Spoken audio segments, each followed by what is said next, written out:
for everything to come alive. And I have my concerns. I'm like, well, are we gonna be okay? Are we gonna, it's saying that we're on. It's saying that we're on, but I need to actually see it on the YouTube before I believe it. And I have seen it, and it is good. We've made it. The internet has given us another day. How about those apples? What's up, everybody? Good afternoon. If you're out on the East Coast, it's afternoon. How's your afternoon going? You crushing it? Good evening, if it's evening where you're at. And finally, if you're in my time zone, good morning. If you're on the West Coast, it's morning. Tuesday morning. Have some coffee. This is my morning show. I know it's 11 a.m. It's a morning show to me.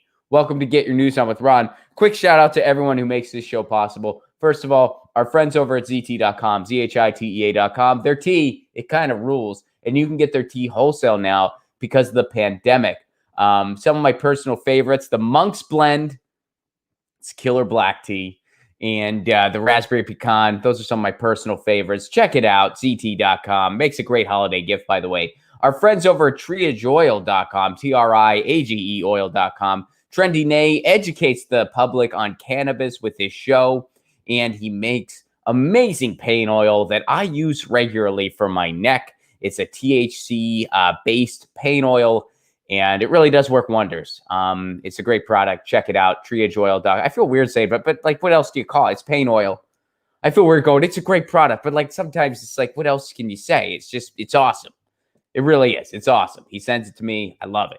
Anyway, triageoil.com. Thank you for the recent care package. I really appreciated the guitar picks, especially. And folks, got to make this announcement.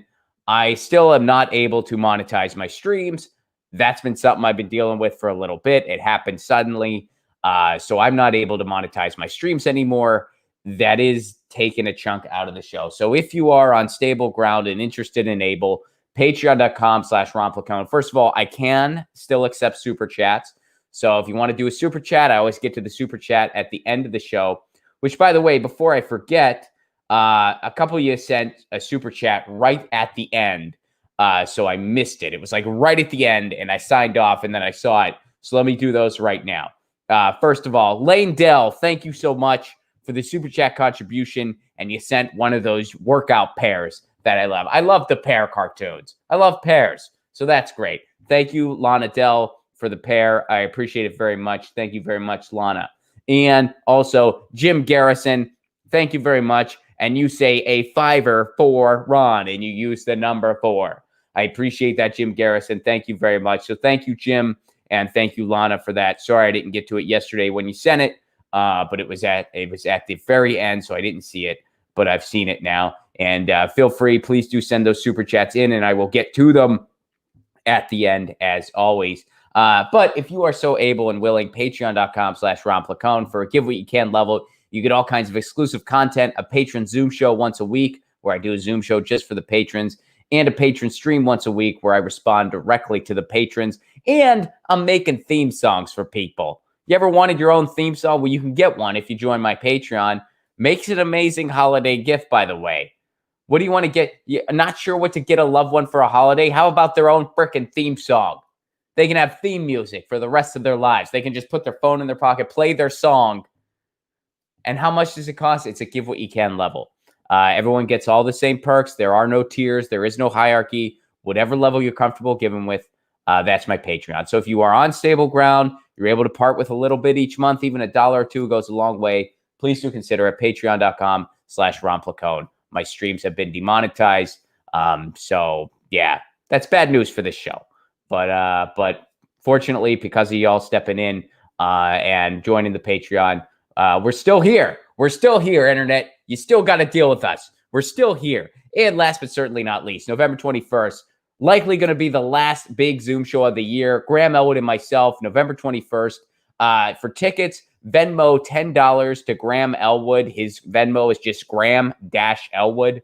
$10. Say it's for the November 21st show. That show is going to start at 9 p.m. Eastern, 6 p.m. Pacific on November 21st. It's going to be our big Zoom show of the year where there's going to be characters, songs, stand-up, stories, election grievances. It's all going to be there. It's likely going to be the last show of the year. So please join us. Great way to kick off your holiday season. All right.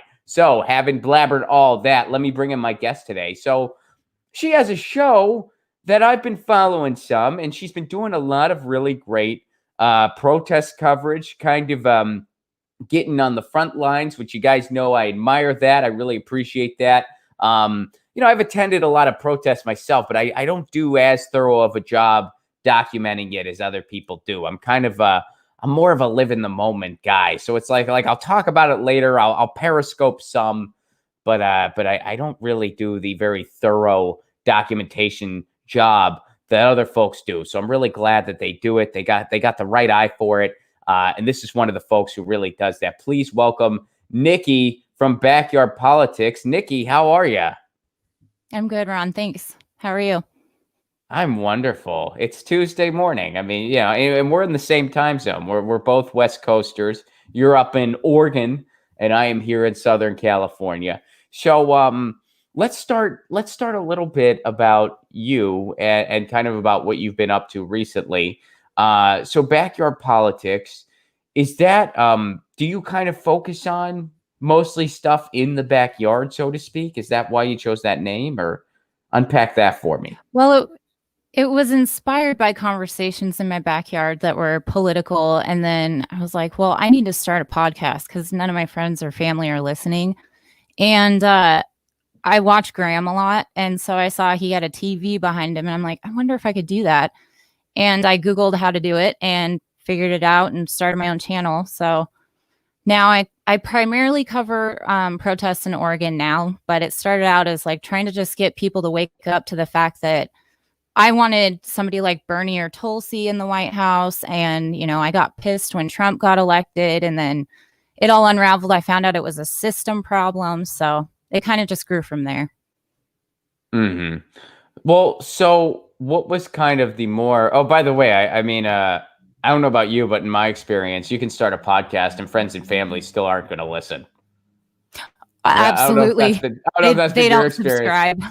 Yeah. I'm like, I'm pretty sure none of my friends and family. I mean, randomly, I will get some text messages from friends where they're like, "Oh, I listen every day," or like, "Oh, your podcast has really helped get me through. I listen to it every morning run," or something like that.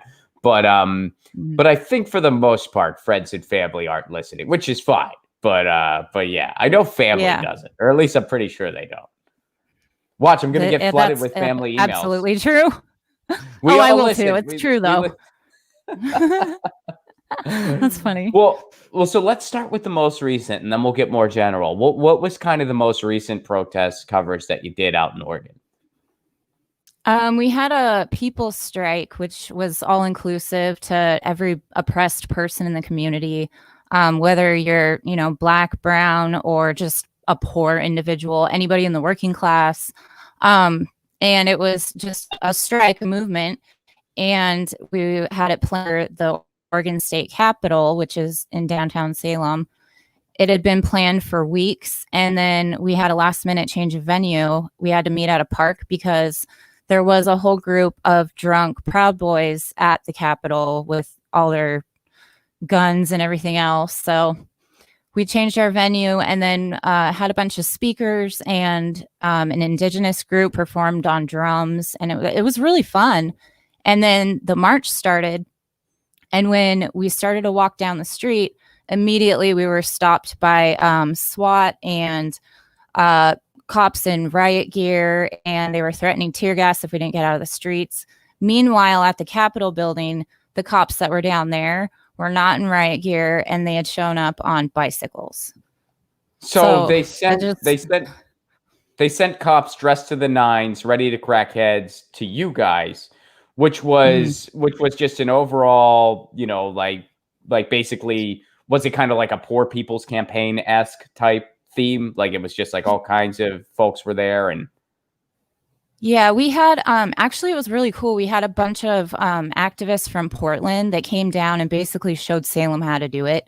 And they also made people here more aware that it's not a Trump issue, because nobody's really listening to just me saying that, So they're like, this is not a Trump thing. This is a system thing, trying to wake up some of the libs in the crowd, So it was about 200 of us that were there, and we got stopped by the cops multiple times, and it just escalated from there.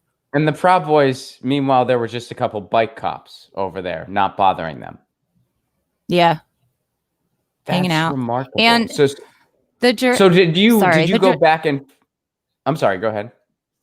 Oh, I was just going to say the jurisdiction down there is a little bit weird. So we have Salem Police Department that maintains the streets, and then Oregon State Patrol is the Capitol building, and then across the street at Capitol Mall, which is like a park. So it's like two different cops responding to us. So, like, kind of unpack it a little more logistic for me. So did you go back and forth between the two of them? Like, did you guys march to the state building? Yeah, the march ended up going to the state capitol, and then the cops followed us the whole way there, and then OSP was there, Oregon State Patrol. They have a mobile response team that shows up, like packed, ready to go with riot gear and stuff. And they were there, and they were like separating the Proud Boys from us, but they let the Proud Boys come onto our side, which they do all the time, but they won't let us go to the other side ever. And then there's some footage that you can see that the Proud Boys are telling them what to do, and they're talking to them. And one in particular went like this, like, come on. And as soon as that happened, one of the Oregon State Patrol officers shoved me and said, go, go. And I'm like, well, why can't you just ask me to go? I'll move. And then Salem Police Department came up right behind that and told me to get out of the way and told me to get, like I was an animal. Told you to kept get. shoving me. Like that was those are the words. Oh, wow. Yeah, he goes, move it, get. Wow. Did you document all this? Did you get all this on footage?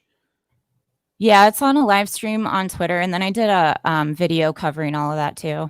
So people can see this firsthand footage on your YouTube channel and on your Twitter.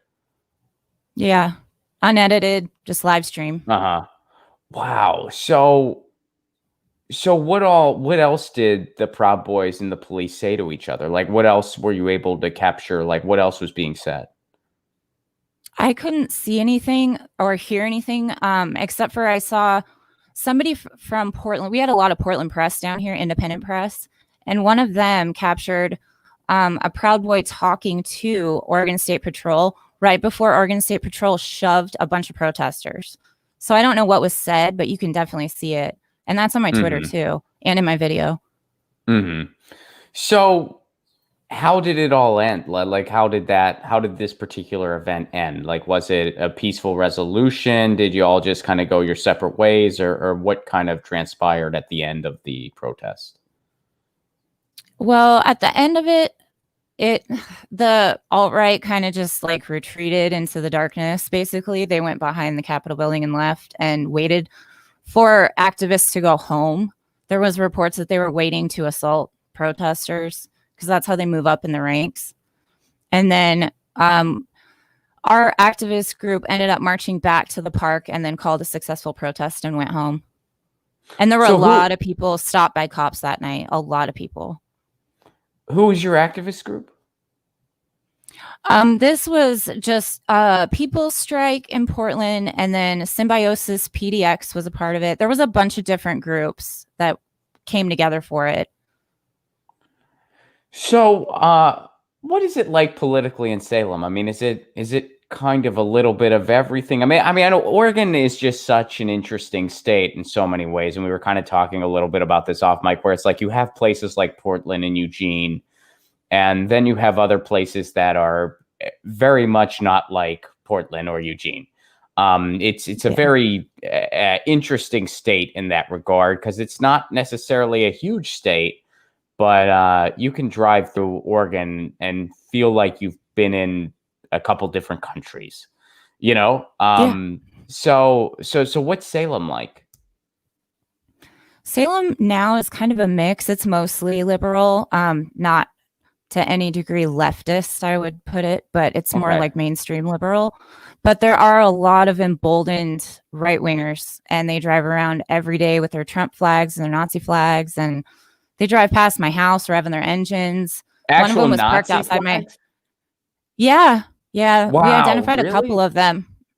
Oh, geez. And then there was another one parked outside my house the other day. So Did they Yeah. know it? Do they know where you live? Like, is it they know it's you or Oh yeah. Oh yeah. really? Absolutely. Oh yeah. Yeah, we That have is like neighborhood watch groups coming together now, so that and is wow. we can't trust our cops, so, Right. you know. Do you I mean, do you live by well, it's not my business, but do you live alone? Like are there other people or No, I live with my family. oh, okay. Yeah. All right, And cool. three dogs. Oh, good. Good. Are they Yeah. like guard doggy style dogs? Yeah. They're sweet, but yeah, they'll eat your face But off if you they'll mess with me. oh, Yeah. okay. All right. Well, that's there you go. That's good. That's good. That's wow. I mean, I live in Southern California. I have seen in my neighborhood now, because I actually moved recently, I have seen one Trump sign. Everything else is I live in an area called San Pedro that is a big, harbor town. So there's a big union presence here. So and there always has been since like the 20s. So more than anything, I see mostly union signs. And then some of that is Biden Harris, some of it is just straight up union, But Mhm. I've only seen one Trump sign, and I've not seen any Nazi flags. I mean, Wow. I don't think I've ever, I mean, hey, I'm feeling a little, I guess, sheltered right now. I've never in my lifetime seen somebody actually fly the Nazi flag other Well, and than, I felt the same way that historically. yeah, I feel the same way that you just said. Like, I felt so sheltered. I mean, Jimmy Dore always says cul-de-sac kid. I literally grew up on a cul-de-sac, so it's hilarious to me. But I didn't realize that I thought Salem and Oregon in general was just like, oh, we're Democrats, everything's good, and it's not. It's not. It's not good anywhere here in the whole United Mhm. States. Wow. Yeah. Well, that's true. I mean, and it's one of those things. Just because I haven't seen it, I know there is a neo-Nazi presence in Southern California, just like there is a Mhm. neo-Nazi presence in Oregon, just like there is I mean, every state there is a neo-Nazi presence, and it's it kind of it makes you take a step back. I mean, it makes you take a step back when you come to the realization that there is still this level of toxicity in our society, and it's still a thing. Yeah.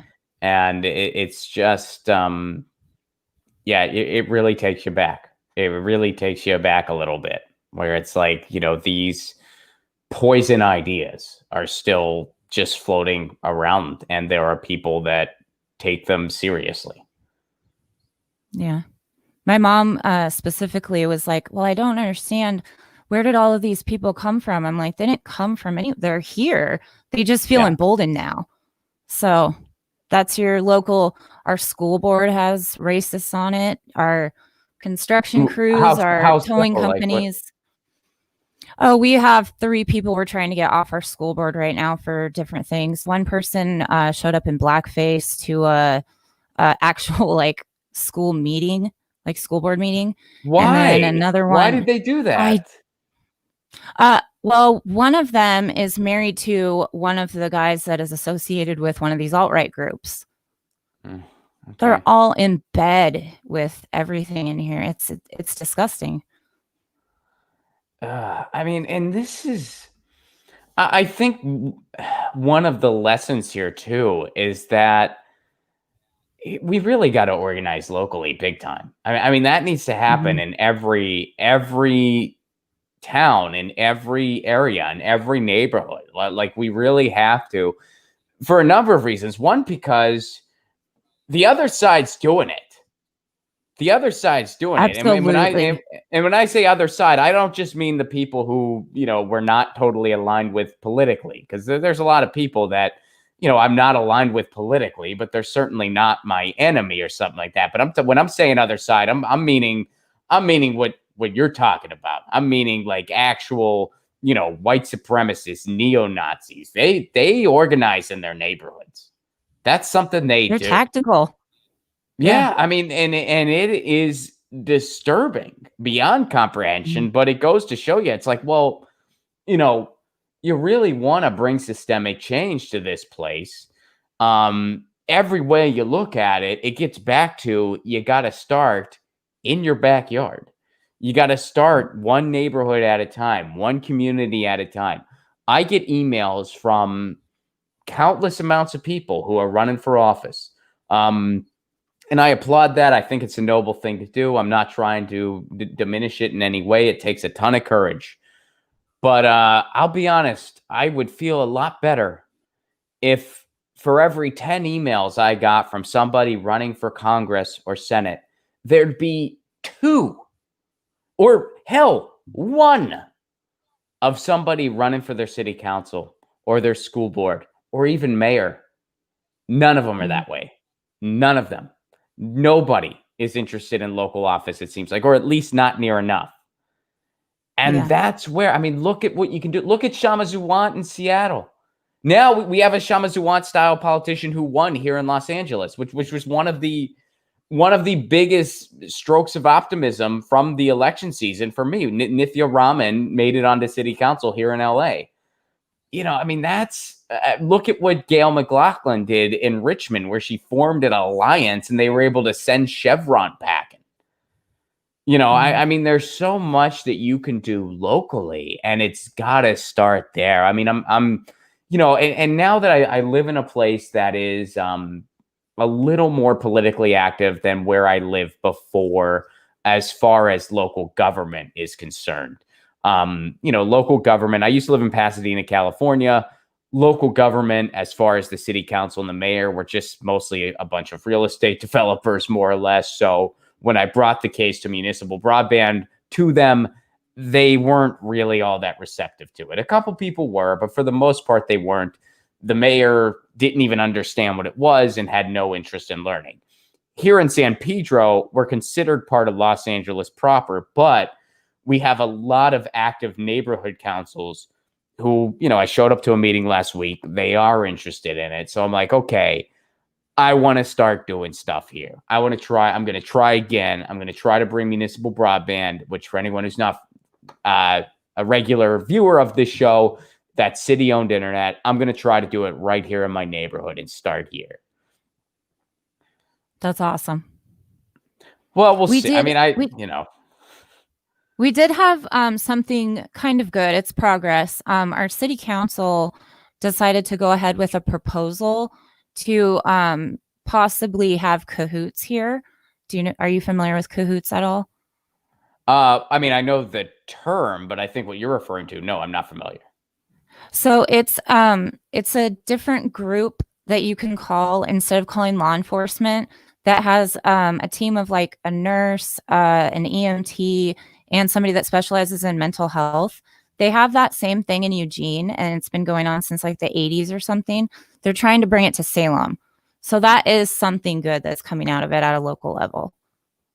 That's huge. And they're doing, actually in Pasadena, where I used to live, they had something kind of similar to that. And I do think that's a step. I mean, that's a step, and that's part of the puzzle, because it's time as a society we take a step back and think, okay, why are armed officers responding to all these different types of situations? And when you look at, you know, you look at George Floyd, why was an armed officer responding to a situation like that, even though, you know, the guy knelt on him till he died, there wasn't a gun involved, but still, like the principle is like, why do we need all these armed to the T officers responding? Why does an armed officer need to respond to a noise complaint? Why, you know, it's just time where we really reassess what it means to have law enforcement in our lives and what that should look like.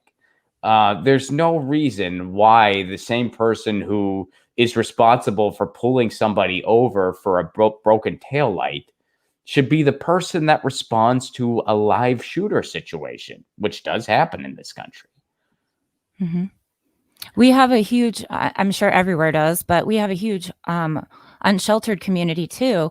And it would be nice to have somebody that is like capable of handling a mentally unstable patient rather than going in already ready to like blow them up because they don't want them there anyway. Mm-hmm. Yeah, well, and how often has that happened where it's like, well, we don't know how to fix this problem. We're just going to fire a gun at it. Yeah, or lock them up or whatever. Yeah. So let's get more broad because you've been covering protests for a while. What kind of are some of the themes that you've seen generally, just in the protests that you've covered, the experiences you've had, the people you've encountered? Kind of sum it all up for me: the good, the bad, and everything in between. The good, I've met, you know how we were talking about friends and family don't really watch us. I have met so many amazing people through this process. I've met underground activists that I don't even know their names, and I trust them more than people I know. And I've met people in town that I didn't even know lived here. Like, there's so many people that have similar beliefs or the exact beliefs that I do, in that we need to defund the police, that it's a system issue, that Trump sucks, yes, but it's not going to get any better with Biden. And with the people coming down from Portland to help show that, that was one of the most inspiring things that I've been able to be a part of, because they get that shit done. They are about change. They're not about photo ops.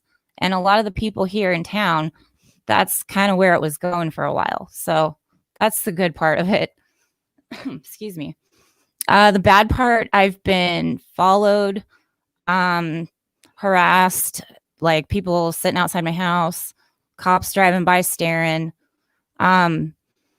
I don't want to get too much into it, but my estranged father was a Salem police officer for 27 years. So like, I know who the chief is. Like this isn't fun to call out these people. This is like a really drama series in the making. I know. Like, it's like, I know. Like, you're setting up like a really like a drama sitcom, like a Law and Order. Yeah, like it's just like, I'm an activist in the community, and there's neo-Nazis and white supremacists. My estranged father is a police chief. All right, so continue, please. Yeah, I'm just trying to use like my white privilege and the fact that I do come from such a unique perspective. Like, I don't wish harm on any cop, but at the same time, they shouldn't be doing what they're doing. This is uncalled for, and nobody else is showing what's going on in our own town. So I don't know. I just keep going on. Well, I mean, the conversation that I always have, and let me know if you agree with this, is it's really a systemic problem. Like, as you're bringing up, all the systemic problems, law enforcement itself is a systemic problem. And it's not, I mean, when people say reform the police, it's like, no, that ship has sailed. It's far too late. That's not an option anymore. We need to completely defund, demilitarize, and just reinvent what law enforcement means in our lives. And we can't settle for anything but, because when you look at this institution, it's an institution built upon oppression and racism. Those are the pillars of it. Yep. Yeah, I absolutely agree. We need to do away with the whole prison industrial complex. Like, I was having a discussion earlier. It's kind of ironic to me that these cops want to throw all these people in jail, or in prison rather, to make money off of them essentially, but then they're murdering them in the street. So they're essentially murdering their cash cow, if you would, want to call it that, in the street. It's like the mentality of these cops is, we joke about it, but it's like a stormtrooper. We had a guy that got killed down the street, and he was shot at 27 times by a cop. And I don't care what the circumstances are. That is an insane amount of gunfire, and only 7 shots hit the guy, and some of them went into houses. The whole system is fucked. It needs to be done away with and refigured. What was the guy, I mean, or what did they say that the guy was doing? Like, why did they shoot him or try to shoot him 27 times? I listened to the scanner when it happened because I was in the area, and I heard a bunch of cop cars flying by. And since our protest started in Salem, they put a 15-minute delay on our scanner. And I knew about that ahead of time. So as soon as I heard the cops go by, I turned on my scanner, And then I kind of went around the perimeter of what had happened while listening to it. And when it got to the scanner, all they said was there was a guy driving a rattle can white Honda Civic with no front license plate. And then all of a sudden over the thing, it said officer involved shooting. And then later it comes out the cop was supposedly grazed in the ankle with a shot from the suspect. And then now just today we find out that the cop got let off, it was justified. But just today also we're finding out the guy apparently had a pound of meth on him. So like details are differing in the situation, and also stuff isn't being released. And then it's also like they said he got shot in the leg. They said the cop got shot in the leg. They said he got grazed in the ankle.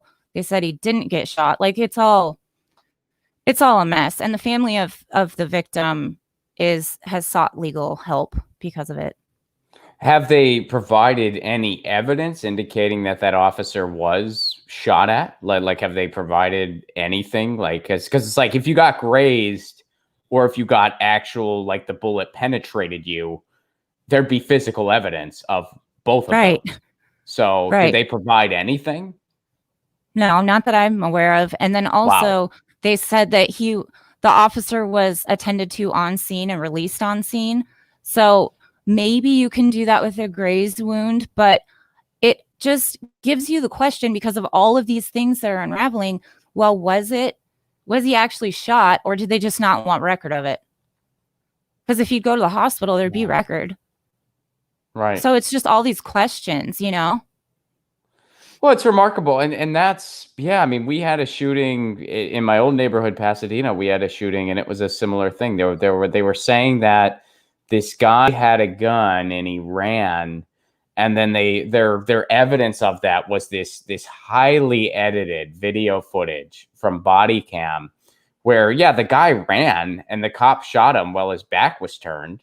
And I think one of the bullets like got near someone's house, and you see the guy running and his arms are moving like how when you run, and they circle this thing and they're like, there's the gun. And you can't tell if there's anything in this guy's hand. Like you can't like it's like that might just be his finger. Like it doesn't look like he has anything. You can't tell. They point to something in his pants and they're like, that's the gun. Other people were saying it's a belt buckle. I could not tell. I watched it multiple times. I could not tell what it was. I will say if it was a firearm, that was an incredibly weird place to put your firearm. It would make sense if it was a belt buckle. It would make sense that he was undoing a belt buckle because he was going to run. But it's very odd if that was where a gun was. It's very, very odd. And then they're claiming he threw it. And this firearm just completely broke into pieces when he threw it, which I'm pretty sure guns don't typically do that. Right. So it was the explanation was shady beyond shady, where it was just like, there's none of that adds up at all. None of it adds up. And of course, we're not going to get the other guy's side of the story because he's dead, because the cop shot him dead. Exactly. And the video, I mean, the video they released was just disgusting propaganda. I mean, our mayoral election, you really weren't given a choice. It was real estate developer, current mayor, or real estate developer, guy who's on city council and is buddies with the current mayor. I mean, it was a joke of an election, but I mean, I voted for the other guy because it's just like this guy, whoever's mayor that oversaw any of this happening on their watch and permitted any of it, they just need to lose their job. They need to not be mayor anymore. So it's we had the choice of our current mayor, who sucks every which way, or to write in not Chuck Bennett, which is his name. So that was our choice: Chuck Bennett or not Chuck Bennett. Not Chuck Bennett got like 3% of the vote. Did you write somebody in? Yeah, I wrote not Chuck Bennett. There was like a little campaign for it. Nice. I'm not going to vote for the same guy that keeps implementing this crap.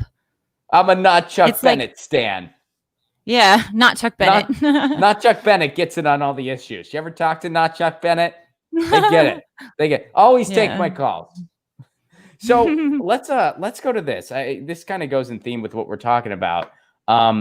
This video has been shared a lot on social media today, and it's pretty powerful. A little bit of backstory. So, I've been seeing some stuff circulating around social media, and this was before and after the election, where people are saying that, oh, well, with Joe Biden now, the left is going to go back to sleep.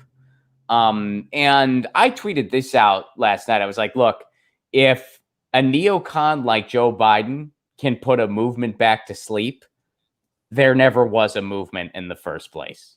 Would you agree with that? Mm-hmm. Yeah, I actually saw that tweet. I totally agree with that. Yeah, because these people are only out there essentially until their team wins. So they weren't out there for a reason. Well, yeah, that's the thing. They're like, oh, well, some people they're gonna go back to sleep and go back to brunch. And my response was, yeah, some people are gonna do that. You're right. But those people, they're not falling back to sleep, because to fall back to sleep, you had to have been awake at some point. And the person you're describing was never awake to begin with. So, I mean, what's the problem, really? But here's why stuff like this kind of gives me hope that is certainly not going to happen. What was your new normal? So a black activist named Sydney Teese, I'm guessing Teese is how you say it. She's been going viral because of this video. Let's watch it. Commentator on CNN said, maybe you could finally get back to normal. And when I hear things like maybe we could finally get back to normal, I think, what was your normal? What was normal for you? Because when Barack Obama was the president, I was marching for Trayvon Martin and Eric Garner, fresh college. So it's like, what was your normal? It was never okay. We had people calling the first lady a monkey. Is that the normal we're talking about? Is that what we're going back to? I'm confused. I don't understand. If someone that you don't know is wearing black. Good for her. Good for her. Yeah. She goes on to say, we still. Oh, sorry. Go ahead. No. Go ahead. I was just going to read a following quote real quick. We still have to do the work to dismantle the system that is constantly oppressing Black, Brown, and Indigenous people. We have to make them uncomfortable. Yeah, your thoughts? I feel like when she says that they're asking her to go back to normal, it's the same as MAGA saying "Make America Great Again." It's like, what was good? It doesn't even make any sense. It never was good. It's good for the 1%. Absolutely. I mean, sometimes people forget Occupy happened during Obama. DAPL happened during Obama. The quote normal is what got us to Trump. And if we just go back to normal, we're going to get more Trumps. We're going to get a lot more. And the formula is already in place, because guess what? Joe Biden is a neocon. I know a lot of people, they don't want to go that far and call him that. That's definitionally what he is. Joe Biden is a neocon. Joe Biden is a lot closer to George W. Bush than he is to anything remotely progressive. That's just how it is. And he's not going to budge on much of anything. So neocons lead to neo-fascists. That's just how the formula works. So when you replace a neo-fascist with a neocon, like, well, okay, it's not a neo-fascist. I get that. Trump's gone. I'm happy about that. Sure. But you replaced him with a neocon. So you didn't stop the cycle didn't stop. And I'm not blaming the people. We didn't have a choice. We couldn't stop the cycle, but we're still in the cycle. Yeah. Well, and what happens after Biden, or after Harris, we should say, really? What happens after that? It swings both ways every time. We're going to get somebody worse than Trump. And then what? Yeah, I mean, I've had very little hope in electoral politics for a long time now, and admittedly it diminishes. And so I don't have a lot of hope there. Where I do have hope is in the stuff we were talking about earlier. Community organizing, direct action.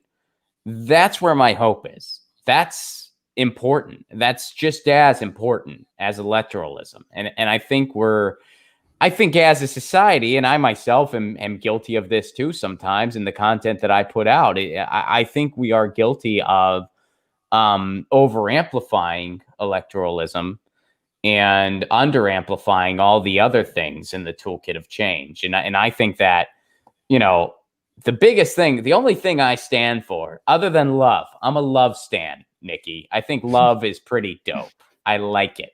I like love. That's a weird thing to say. You know what? I love love. Let me correct that. I love it. And I stand for a general strike.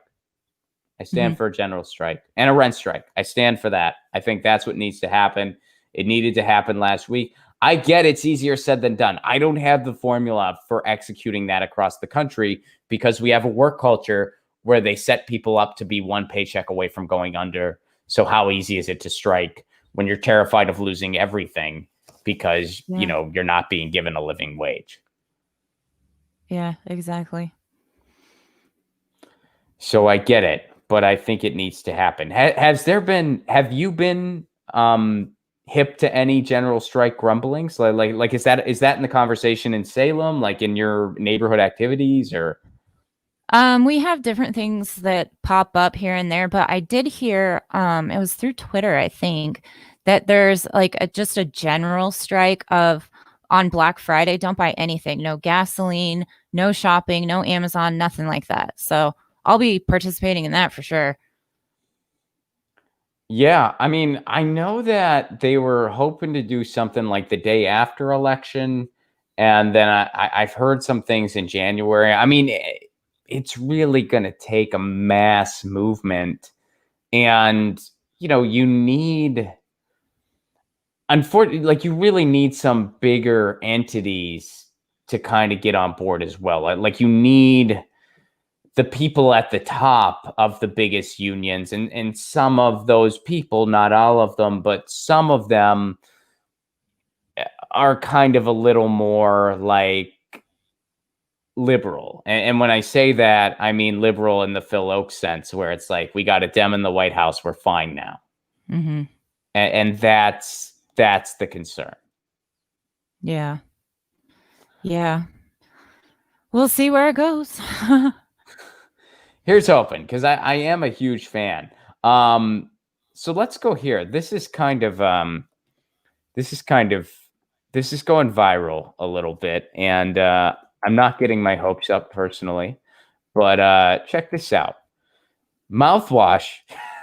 This is a new study that says that mouthwash can kill the coronavirus within 30 seconds.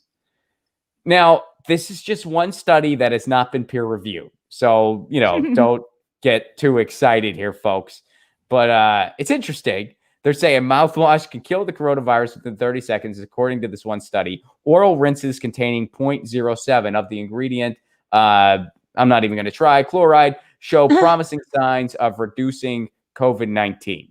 The mouthwash is able to kill COVID within 30 seconds of exposure, in a scientific study has found. Again, it's just one study conducted at Cardiff University. It's not been peer reviewed yet. But I got to say, if this is legit, because there was that other study that there's those other studies out there that I don't think they finalized yet that indicated that cannabis also can help kill the coronavirus. So I'm just saying, if both these things turn out to be legit, I got the solution.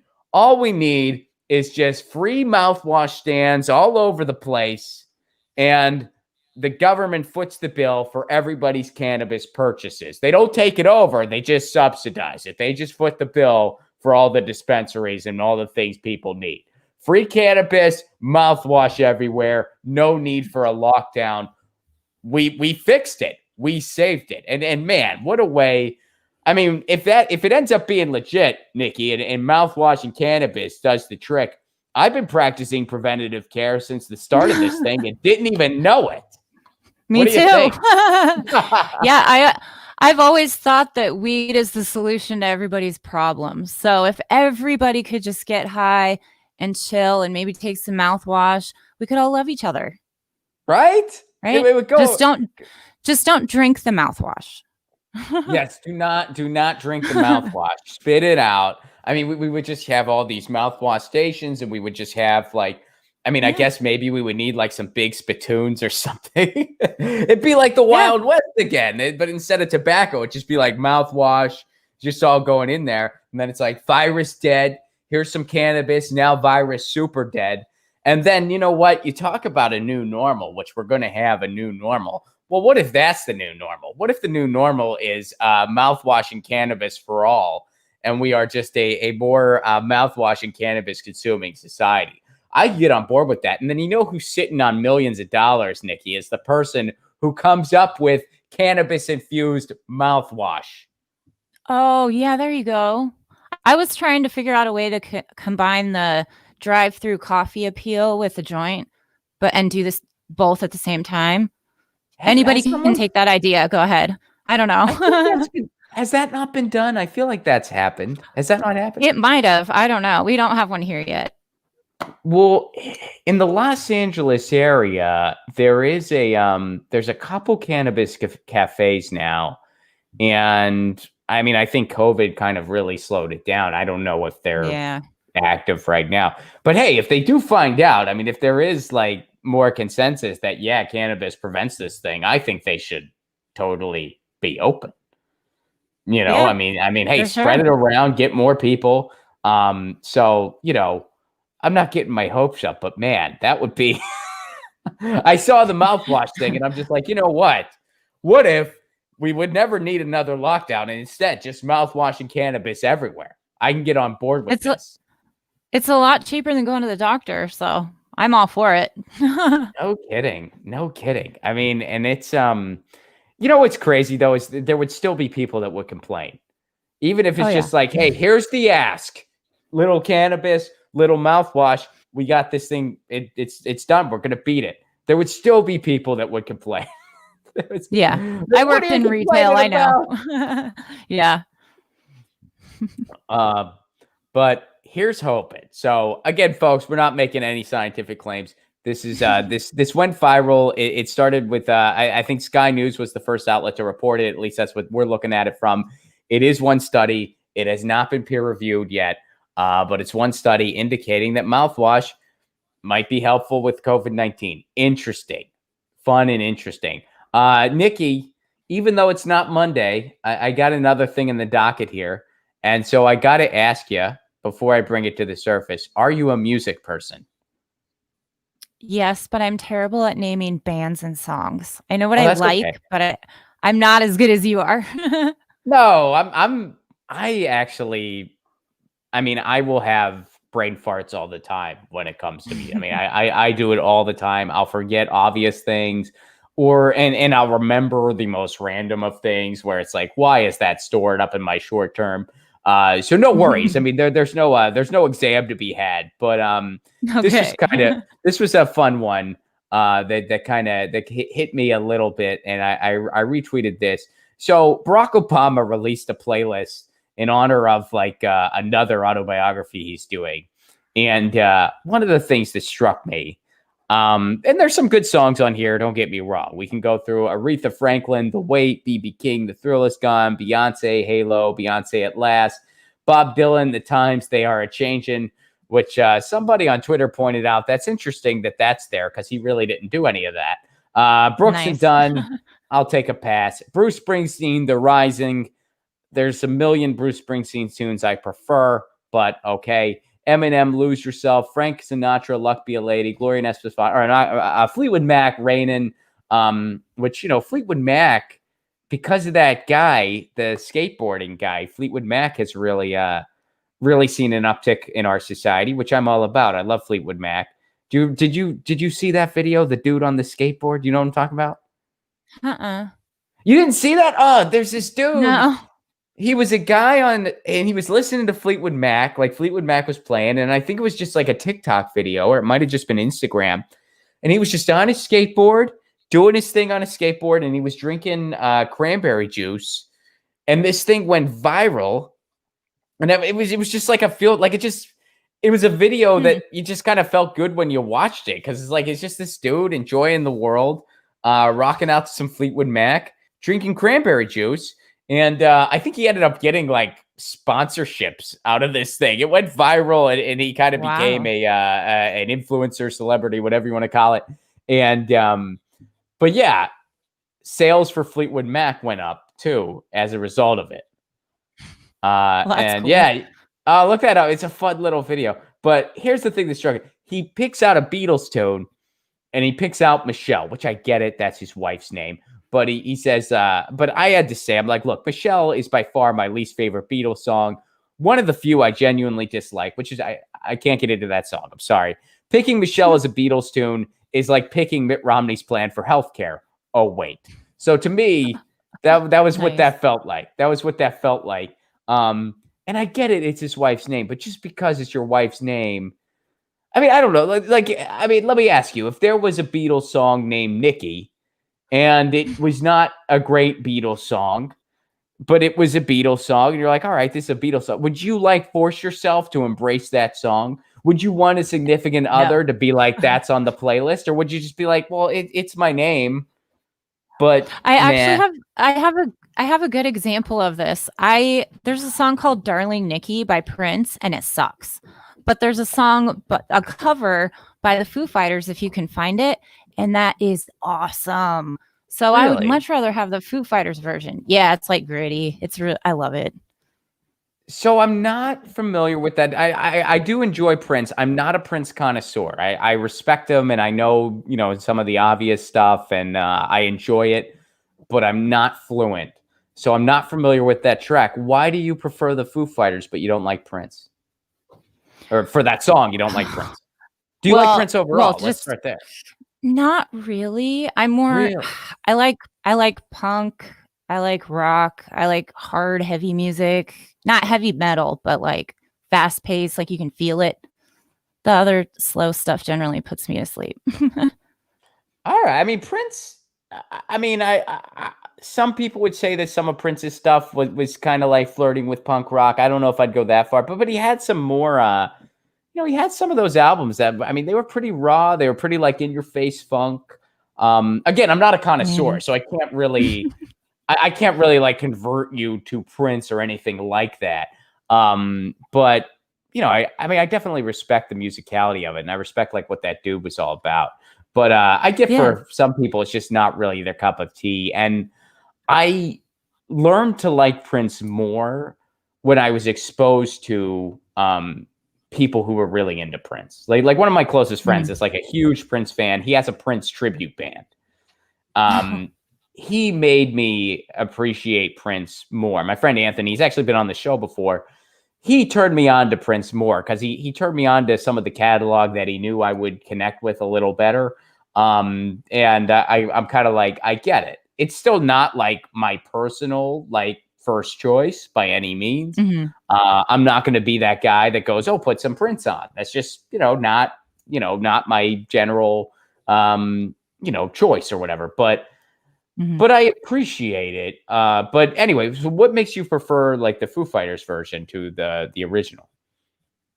It's faster. It's I don't know. It's just got this feel, like passion. And then the version that Prince did, it's just really slow and melodic, not my thing. What are some of your favorite punk bands? Well, this is like pop punk, but I love Green Day. Oh geez, I don't know.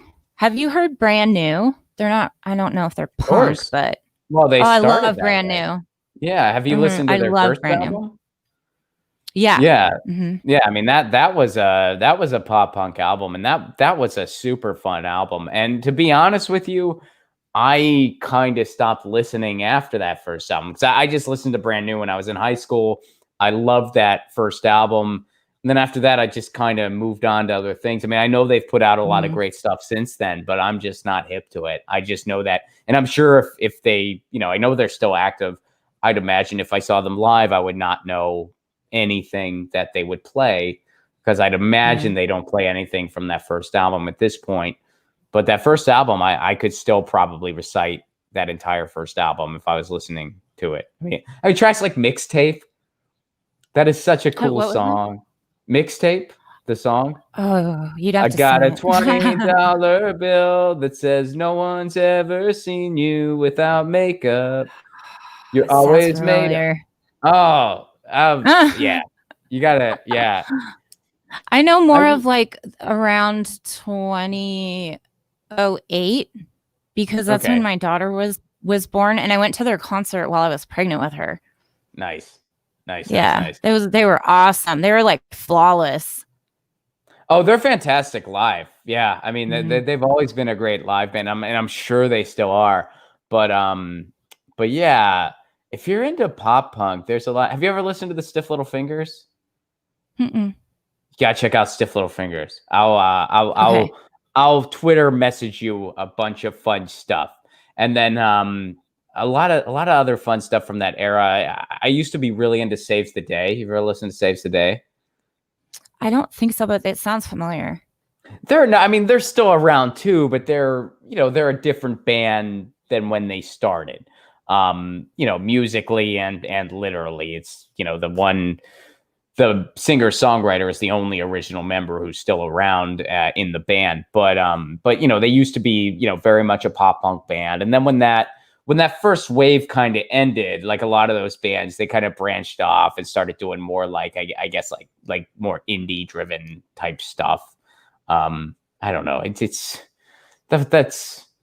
I feel like I'm dating myself now because it's like this is going back to like when I was actually hip to what was going on because I was like younger and stuff. And but there's still some really fun pop punk being made now. I know you checked out my special, which thank you so much for doing that. I appreciate it very much. You checked out my my punk rock special. But I mean, some of the more popular stuff, like Metzingers, I played the Dolly Rots, and then what was the other one? Death. The Interrupters. Death was really good. Oh, and the Interrupters. That was a good one too. Have you seen the movie? I haven't yet, but I wrote a list of every song that you suggested, and I wrote little notes like documentary. Watch this one, so I'm gonna go through all of it. Oh, yeah. Watch that documentary and let me know what you think, because you're gonna love it. You're gonna love and. In the special, when I was talking about Death, I intentionally left out a lot of their story. But when you because I want people to watch the movie, and when you watch the movie, you're like, oh, I get it, why it was such an emotional experience to see that band. It's more than just, oh, no one discovered them when they were initially around, and it wasn't until all these years later that they're getting their rightful dues, because they were around alongside, the Stooges and the MC5, but they're certainly not uttered in the same breath. But yeah, when you watch that movie, you'll now I'm on like music nerd kick. It happens. I like it. It's fun. It's not politics, so it's nice.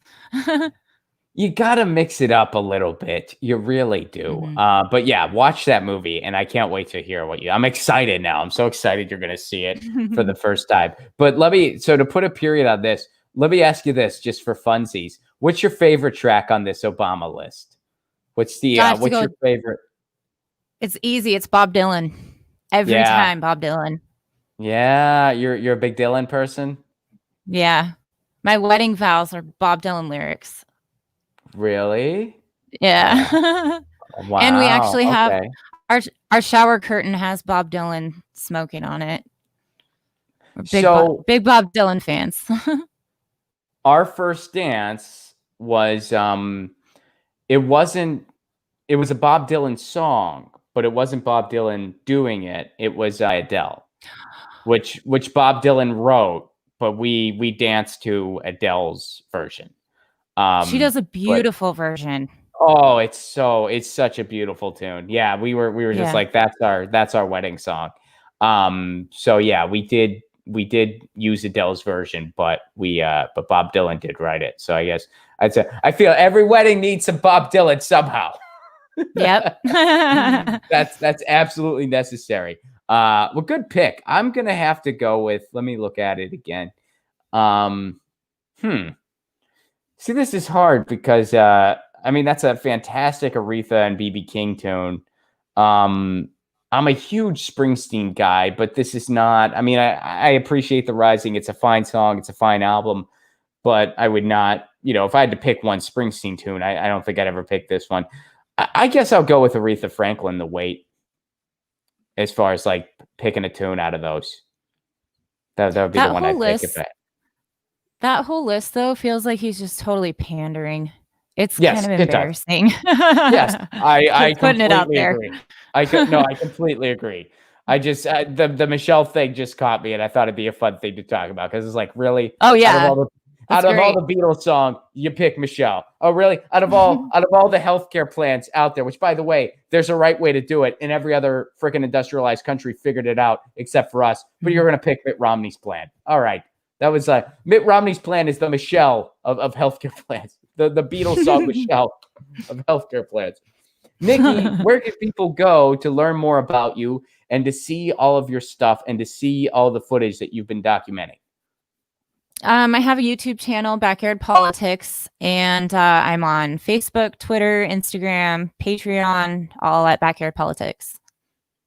Brilliant. So everybody check it out, Backyard Politics. Follow it on the YouTube and the Twitter. Let me go to the super chat here. Kathy Lloyd, thank you so much. You've given me a pear, which I love. I love pears. I love the cartoon pears for super chats. And I also love eating pears. I'm a big pear enthusiast, which, by the way, we can connect it to you, Nikki. All the pears, or most of the pears, not all of them, but most of the pears are grown in the Pacific Northwest where you live. I did not know that. Really? I didn't know that until I never knew that until I lived in Seattle. I lived in Seattle for 3 years. And that was when and it's as simple as when I moved up there, because are you from the Northwest originally? Mm-hmm. So I am not. I grew up in Pennsylvania and I moved around. I've lived in the South. I've lived in the Midwest. I've lived in the Northwest. I live here in Southern California now. And I noticed when I moved up to Seattle that pears were just really, really good up there. Like better than other pears. Like I mean, and I love pears. Like I'm not like I don't think I've ever encountered a pear I didn't like. Unless it was like still not ready to be eaten and I bit into it, but I noticed they were really good. And I was like, why is that? And then I found out like, about 80% of the nation's pears are grown in the Pacific Northwest, or at least they were at one point. I mean, maybe it's more than that or less than that now, but pears, they're there.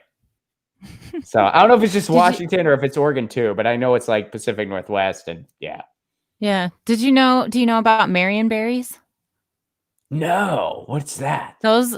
They're kind of, I'm going to get this wrong. My family's going to be mad. My grandparents used to grow them, but it's kind of like a raspberry and a blackberry had a baby, and they're delicious. And they're only grown in Marion County, which is where I live. I'm on board. That sounds delicious. That sounds awesome. Next time you come to town, I'll bring you some if they're in season. Deal. You got yourself a deal. All right. Have you ever had a cherry plum? No. I mean and it's exactly what it sounds like. A cherry and a plum fucked, and you get this delicious. I mean, do you like plums? Do you like cherry plum, baby? Yeah. I like plums. They're so good. So I mean, I like cherries and plums, but I feel like even if you don't like cherries, you would still like this because it's like a plum with like a tinge of cherry, and like the texture is literally like a mix of both. Like somehow, and I know that sounds weird because it's like, well, but yeah, it's somehow like the texture is like half plum, half cherry. So they're just like a slightly firmer plum, but still like super ripe. And it tastes like a mix of both. And they are really, really good. They're not easy to get, but I love me some cherry plums. So I'm sure I would like your, I'm sure. What are they called again? The berry mixture. The Marion berry. The Marion berry. You know what? I don't know how those originated, but I'm going to take a stab in the dark here. I'm going to say that one day somebody had a bowl of Crunchberry cereal, and it was a farmer. They're having some Crunchberry cereal, and they're just like, you know what? Berries. They're mixing it up here. We can actually do this for realsies. And then they started experimenting with some of the stuff. That's how they That's how they make different strains of weed. So yeah, that's how they do it with botany in general. So the person might have been very high too. They were high eating Crunchberry Eating their- cereal. Yeah. And they were exactly. mixing their strains, and then they were like, "Let's do this with berries." I think we got a great theory here. I think you should. And then you need the mouthwash for COVID. Then you need the mouthwash for COVID. I think Salem's going to lead the change in this country right now. It's going to be like you're going to tell the origin story of the Marion berries, and then everyone's just going to get on board with cannabis and mouthwash. We're going to beat this thing, and Salem's going to be that real beacon upon the hill. Yeah. Let's do it. Right on. Everybody, check out Backyard Politics. Kathy, thank you so much for the Super Chat contribution. This show would not be able to stay on the air without you. Guys, we'll be back tomorrow. Same time, same channel, 2 p.m. Eastern, 11 a.m. Pacific. Jen Perlman is going to be my guest. She ran against Debbie Wasserman Schultz out in Florida. And now she's doing some activist work, and she's got a new podcast. So we're going to catch up with Jen. Look forward to hearing about all she's been up to. In the meantime, everybody check out Nikki over at Backyard Politics. Wonderful channel. Make sure you subscribe, follow her on Twitter, and we'll see you tomorrow. And in the meantime, you know the drill. Lucy is running around somewhere. I don't know where she is. In the new apartment, she's still in exploratory mode, so she doesn't really stay. Oh, wait, no, she's on her cat tree. She's taking a nap on her cat tree. It's that way. But anyway, Lucy, she says meow. I say peace. Peace.